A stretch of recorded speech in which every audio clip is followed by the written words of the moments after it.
En plein cœur de Paris, il existe une communauté religieuse secrète qui s'est elle-même baptisée la famille. Ces 3000 membres habitent dans les 11e, 12e et 20e arrondissements. Certains commerçants en ont entendu parler. Ils font pas de bruit, hein. Il n'y a pas de problème et ils sont comme vous et moi parce qu'on ne les reconnaît pas dans la rue. Ça fait 200 ans qu'ils sont arrivés, ils se marient entre eux. D'ailleurs, il y a des enfants, excuse-moi, il y a beaucoup de malformations ou autre. En fait, c'est un genre de petite secte, quoi. Cette autre habitante les connaît bien. La grande famille. On l'appelle la grande famille dans le quartier. Absolument, parce qu'ils sont nombreux et que généralement les familles ont au moins 6 ou 7 enfants. Ils vivent d'une manière discrète mais ils ne se cachent pas. Voilà. Et on apprend à les connaître et à reconnaître les dames parce qu'elles ont des cheveux plus longs. Et vous voyez, cette dame, à mon avis, elle en fait partie de la grande famille. Et ça, vous le reconnaissez parce que justement, elles ont des grands cheveux. Bonjour à tous, aujourd'hui sur Real Media on a choisi de vous montrer un document qui date de l'année 2020, il y a 5 ans donc, mais qui est toujours très actuel. Il concerne la famille, cette secte très implantée dans l'Est parisien. Notre journaliste Géraud et les équipes de Ligne de Front ont réussi à rentrer en contact avec 2 anciens membres de la grande famille qui ont réussi à s'en échapper. Et il est même allé plus loin parce qu'il a réussi à s'introduire dans l'un des immeubles du groupe et à rencontrer 2 de ses membres. Vous allez voir, cette enquête fait froid dans le dos, bon visionnage. Les membres de la famille sont des catholiques dissidents qui puisent leurs racines au XVIIIe siècle et se disent être les vrais croyants. Ils rejettent l'Église comme Satan. C'est un groupe qui prône une vie chrétienne austère. On doit être le plus possible dans la prière et être parfait. Au sein de la famille, il y a une règle stricte. Vivre dans l'humilité et rester discret pour protéger le secret. La grande famille n'est composée que de 8 patronymes. Depuis 130 ans, ils ne se marient qu'entre eux, ce qui entraîne des problèmes de consanguinité et maladies rares, comme le syndrome de Bloom. Difficile d'entrer en contact avec les membres de la communauté. Je voulais savoir si vous aviez quelques minutes à m'accorder pour parler de la famille. Non, mais je pourrais vous raconter ma vie et ma mort, j'ai rien à vous dire. Les portes se sont souvent fermées. S'il vous plaît, quelqu'un? Bien sûr que je les connais, mais je n'ai pas envie de discuter, j'ai rien à vous raconter. D'anciens membres ont pourtant accepté de briser la loi du silence. Moi, j'ai entendu beaucoup d'histoires, des jeunes filles ou même d'enfants qui se sont fait toucher, des viols, des coucheries entre frères et sœurs. Moi, j'appelle ça secte parce que dans l'organisation, c'est vraiment sectaire. On coupe les enfants du monde et de la plus mauvaise des façons. Des enfants endoctrinés à qui l'on interdit de côtoyer le monde extérieur. Une association d'aide aux victimes de dérives sectaires s'inquiète et tire la sonnette d'alarme. C'est comme si tout à coup on vous disait tu vas sortir mais à l'extérieur il n'y a que des monstres. Les seules personnes qui acceptent de parler de la famille sont celles qui ont réussi à la quitter. Pour Fabienne, c'était il y a 39 ans.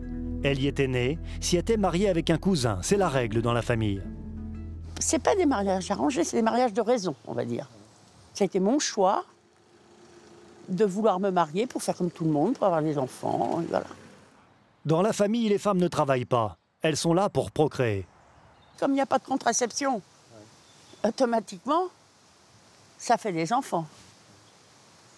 Moi, j'en ai eu 3 en 3 ans. Hein. Si j'étais restée, j'en aurais eu 15. Face à un mari alcoolique, Fabienne a fait le choix de quitter la communauté avec ses 3 enfants. La sanction ne s'est pas fait attendre. Je connaissais la règle du jeu. Hein. On ne pouvait pas partir à l'extérieur et revenir dans la famille. Quoi. Ça, c'est quelque chose que j'avais compris très, très, très jeune. Pour ses enfants, Fabienne a dû accepter une garde partagée avec leur père, resté dans la famille. Elle a dû tirer un trait sur son passé. Pourtant, elle parle d'une enfance heureuse, élevée avec amour par ses parents, ses oncles et tantes. Vous vous rendez compte ce que c'est que de grandir jusqu'à presque 30 ans, de vivre avec des gens et du jour au lendemain de perdre votre famille, vos amis, votre environnement, tout. Depuis son départ, Fabienne n'avait jamais revu les membres de la communauté, jusqu'à ce qu'elle découvre il y a quelques mois l'existence d'un compte Facebook. D'anciens membres publient des archives sur l'origine de la famille. Des textes sacrés, des chants, des lettres jusque-là secrètes. Et quelques rares photos de leurs lointains ancêtres. Notamment celle d'Auguste Thibout, ici à gauche. Celui que tout le monde dans la famille surnomme l'oncle Auguste. En 1892, il décide de fermer la famille au monde, la réservant à seulement 8 noms. Il en interdit l'entrée à toute personne extérieure. C'est lui qui va codifier les pratiques du groupe, toujours en vigueur aujourd'hui. Et vous n'aviez pas le droit d'aller à l'église? Ah non. Ça, non. Ça, c'est clair. Pourquoi? Bah, c'est le diable, l'église, hein. Puisque c'est le pape, c'est tout ça. Hein. Sur la toile, les commentaires se déchaînent. Ils évoquent l'endoctrinement des enfants. Fabienne, elle, a pu enfin dénoncer ouvertement les abus sexuels que sa fille avait subis par son père lors d'un séjour dans la famille. Un secret que l'on doit protéger, comme ma fille qui a subi des attouchements à l'âge de 9 ans. Quelque part, ça m'a soulagée. C'est que quand on en parle à l'extérieur, on passe pour une cinglée ou une mytho. Tandis que là, maintenant, je ne suis pas mytho. Après cet épisode, Fabienne a obtenu la garde exclusive de ses enfants. Ils ne sont jamais retournés dans la communauté, même si aucune plainte n'a été déposée contre le père. Dans la famille, on considère que la loi de Dieu est plus forte que celle des hommes. La famille, un dossier embarrassant qui a mis longtemps à être pris au sérieux par les pouvoirs publics. Il y a déjà 3 ans, la mission interministérielle de vigilance et de lutte contre les dérives sectaires a publié une note s'inquiétant de possibles dérives sectaires et abus sexuels, alertant les services de l'État sur la situation des mineurs en danger. Une note qui depuis n'a été suivie d'2 ans a quitté la famille il y a 20 ans. Son expérience très rare intéresse cette avocate qu'il rencontre pour la première fois. Elle défend en justice un homme qui réclame un droit de visite auprès de ses enfants, restés à l'intérieur de la communauté. Je me rends compte qu'on apprend aux enfants, dès leur plus jeune âge, à avoir une double vie. S'ils sont scolarisés dans des écoles publiques, il ne faut pas qu'ils parlent de la famille. C'est le fameux secret à conserver, oui. C'est pas les règles que tout à chacun va mettre à ses enfants en disant « on parle pas aux inconnus dans la rue » ou quoi que ce soit. Là, c'est vraiment poussé à l'extrême. Et moi, je vois ça vraiment comme des barrières qu'on installe en tête très jeunes. La plupart des enfants vont à l'école, mais jusqu'à 16 ans seulement, et ne participent à aucune sortie scolaire. S'ils enfreignent les lois, ils doivent s'attendre à des châtiments divins. Il est interdit dans le mouvement de créer des liens avec l'extérieur, d'avoir des amis à l'extérieur, du coup ce que j'expliquais, d'aller aux anniversaires, de répondre aux invitations. On nous apprend à mentir très jeune, quoi, finalement. Je pense que pour les enfants, c'est une violence extrême, parce qu'on leur impose tous les jours ce monde, en leur disant « vous n'avez pas le droit d'être de ce monde-là, mais vous allez le subir ».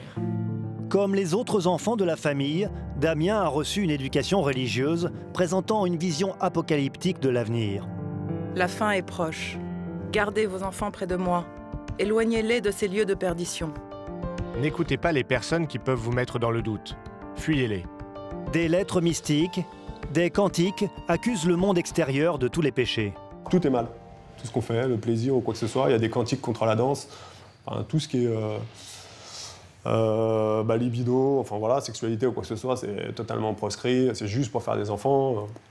On est encore dans la diabolisation d'un peu de la vie, quoi. À l'adolescence, Damien a réalisé que le monde extérieur n'était pas celui qu'on lui décrivait. À 20 ans, il a décidé de partir pour refaire sa vie. Il n'a jamais porté plainte contre la famille. Il espère simplement que sa parole aide les enfants restés encore à l'intérieur. Les membres de la famille sont millénaristes, ils pensent que la fin du monde est proche. Selon leurs croyances, leur prophète Élie Bonjour viendra les sauver au moment du jugement dernier, à un endroit bien précis dans Paris, dans le 11e arrondissement, rue de Montreuil. Les adeptes de la famille auraient eu l'obligation il y a 200 ans d'habiter dans le quartier. Alors, pour retrouver leurs traces, nous consultons les archives d'état civil de Paris. Nous retrouvons un acte de naissance de 1874. L'un des noms fondateurs de la famille apparaît, un certain Thibout. Surprise, en y regardant de plus près, nous constatons que la famille habitait déjà dans le 11e arrondissement, rue de Montreuil. 150 ans après, nous cherchons à savoir s'ils y habitent toujours. Bonjour monsieur, je ne sais pas si vous avez entendu parler de la famille. Ouais. Je voulais savoir où ils habitaient pour... Ah bah oui, ils habitent ici, ouais. Bon, il y en a qui habitent ici. Ils habitent ici, d'accord. Ouais. Merci. Nous décidons d'entrer en contact avec les membres de la communauté. S'il vous plaît, il y a quelqu'un ? Ici, personne ne nous répond. Dans les immeubles voisins, nous finissons par trouver des membres de la famille, comme cette dame que nous filmons en caméra cachée pour ne pas l'effrayer. Bonjour madame, excusez-moi de vous déranger. Vous connaissez la famille ? Bien sûr. Vous, ça fait longtemps que vous y habitez, rue de Montreuil, j'imagine. Je suis né alors, vous voyez. Ah d'accord. Ça fait 80 ans. Et vos parents étaient déjà ici, rue de Montreuil aussi ? sûr. Ah oui, et en fait c'est la même famille, enfin, vous êtes cousins, vous êtes... La dame acquiesce mais refuse d'en dire plus. Si on parle du mode de vie par exemple, ou non, des... non, je vous dirai rien. Ni des croyances, ni des rites. Non, rien du tout. Rien du tout. Non. Mais je vous remercie en tout cas de votre accueil. Au revoir madame. Dans l'annuaire, il existe une centaine de noms susceptibles d'appartenir à la famille. Beaucoup habitent autour de la rue de Montreuil. Pour comprendre le fonctionnement de cette mystérieuse communauté, nous décidons de les appeler. Oui, bonjour monsieur. Je vous appelle pour... je fais une enquête sur la... Je vous attendais, vous. Mais sinon, on parle pas. Attendez, monsieur, on n'a rien fait de mal. On a une famille comme les autres. Nous, on se pas remarqué, c'est tout. On est tranquille. Oui. Mais vous, alors vous vous mariez entre cousins exclusivement? Oui, mais et les Juifs et les Chinois, ils font comment, les communautés? Oui, mais là, vous êtes à 8 familles, simplement. Donc, au bout de 200 ans, vous voyez, ça, la consanguinité, elle est là, quoi. Non, justement, ça se dilue. Détrompez-vous. Il n'y a pas du tout de dérive. C'est pas sectaire, parce qu'une secte, elle recrute. Est-ce qu'il y a des preuves? Est-ce qu'il y a des gens à charge? Est-ce que vous avez des preuves? Il faut être crédible. Vous voyez ce que je veux dire? Un ex-membre de la communauté qui a passé plus de 30 ans au sein de la famille nous dit exactement le contraire. C'est mal connaître le fonctionnement idéologique de la famille. On ne peut pas comparer la communauté juive, la communauté quelle qu'elle soit, à la famille, puisque la famille, c'est une communauté fermée. C'est ça la dérive sectaire. Et ils ne sont pas comme les autres. Dans ce groupe, pas de gourou, pas de prosélytisme. Le recrutement s'exerce de l'intérieur par le lien du sang. Le repli sur soi, la peur du monde extérieur, entraînerait un fléau majeur au sein de la communauté, celui de l'alcool. Nous apprenons que dans ce bistrot, un samedi par mois, les hommes se retrouvent pour fêter ce qu'ils appellent dans leur jargon les arrosages, c'est-à-dire les anniversaires, baptêmes et fiançailles. Les femmes ne sont jamais conviées. Moi je les connais, hein. Ils habitent tous le quartier, c'est une communauté. Et ils sont nombreux en général? 50, 60, 80. Non. Ah non. Ils sont sympas? Ouais, c'est super sympa. À cause de la crise sanitaire, les rassemblements ont cessé. Mais notre témoin confirme ces réunions rituelles auxquelles il a longtemps participé. C'est un gros fléau, l'alcool. On retire l'alcool, il n'y a plus de famille. Tous les jours, quasiment, il y a une occasion pour boire. Et ça commence très tôt. 13, 14 ans, tu commences un petit peu à traquer au vin rouge. T'es un homme quand tu vas à l'arrosage, t'appelles ça l'arrosage, ou t'es un homme quand tu craques, parce que t'es censé avoir conscience que le vin, c'est le sang de Dieu. Plusieurs fois par an, la communauté se retrouve à 20 km à l'est de Paris. Dans ce quartier résidentiel se trouve la villa des Cosseux. Depuis 200 ans, c'est la maison de l'oncle Auguste. Celui qui avait décidé de fermer définitivement la communauté au monde extérieur. Ici, se tiendraient de grands rassemblements festifs. Quelqu'un? Personne, mais une voisine raconte. Pour leurs grandes réunions religieuses, je vois beaucoup de véhicules dans la rue, bien entendu. Pas mal d'enfants. Ils ont un style vestimentaire, je dirais, qui est un petit peu suranné. Hein. Les jeunes hommes sont habillés en costume. On ne voit pas ça avec nos adolescents. Donc voilà, c'est tout. Leur propriété est fermée par une haie et un portail. Et bien évidemment, on ne sait pas ce qui se passe derrière. Voilà ce qui se passe derrière les murs, les jours où la communauté se réunit. Notre témoin nous a fourni cette vidéo. On y découvre une centaine d'enfants. Des cousins, des frères et sœurs habillés en costume et tenues sombres. Les femmes ne doivent arborer aucun signe de coquetterie. Ici sont célébrées les fêtes catholiques traditionnelles, mais aussi les mariages. C'est le père de la mariée qui fait office de prêtre. Selon la tradition, les jeunes doivent tous se marier entre eux et vierges. J'ai pas vu vraiment beaucoup de mariages d'amour dans cette communauté-là. Ça, c'est un bouquet d'amour, je veux dire, mais c'est une prison dorée. L'envers du décor paraît moins reluisant, d'après des voisins rencontrés dans le bistrot juste à côté. Ah, ça picole. Ouais. Même les gamins, ils picolent. Combien de fois on a dû leur mettre en place? Les gamins, ils viennent, ils picolent du vin, du machin. C'est sûr, hein, c'est des alcoolos. Lors de ces fêtes bien arrosées, des adeptes seraient parfois pris de folie. Sur ces images que notre témoin nous a décryptées, on découvre les dégâts commis par un jeune homme pris de convulsions. Il aurait entendu des voix lui ordonnant de détruire la maison familiale. Souvent, il y a des jeunes hommes qui sont bourrés, qui ont 3 grammes et qui partent un petit peu en transe, où ils vont dire des choses. Les gens aux alentours vont interpréter ça comme une parole divine, comme si que Dieu se servait des gens de la famille pour dire des choses. Voilà, ça c'est assez courant quand même. Lorsqu'il a quitté la communauté il y a 20 ans, Damien a été pris pour un fou. Aujourd'hui, il espère que sa parole trouve un écho favorable. Je pense que le mouvement ne pourra pas changer de par l'extérieur. Je ne suis pas sûr que le gouvernement ait beaucoup de poids sur un mouvement comme ça. Je suis plus pour une prise de conscience de l'intérieur, en fait, s'ils pouvaient comprendre justement tout ce conditionnement. Et c'est là que ça pourra changer, en fait. En 2020, presque 200 ans après sa création, on estime que plusieurs centaines d'enfants grandissent encore sous emprise au sein de la famille. Voilà, cette vidéo est terminée, j'espère qu'elle vous a plu. Si vous aussi, vous avez déjà été en contact avec un des membres de cette secte, n'hésitez pas à le dire en commentaire. Et si vous avez aimé la vidéo, n'hésitez pas à la liker, à la partager et surtout à vous abonner, c'est hyper important pour nous. On sort une vidéo toutes les semaines, à bientôt.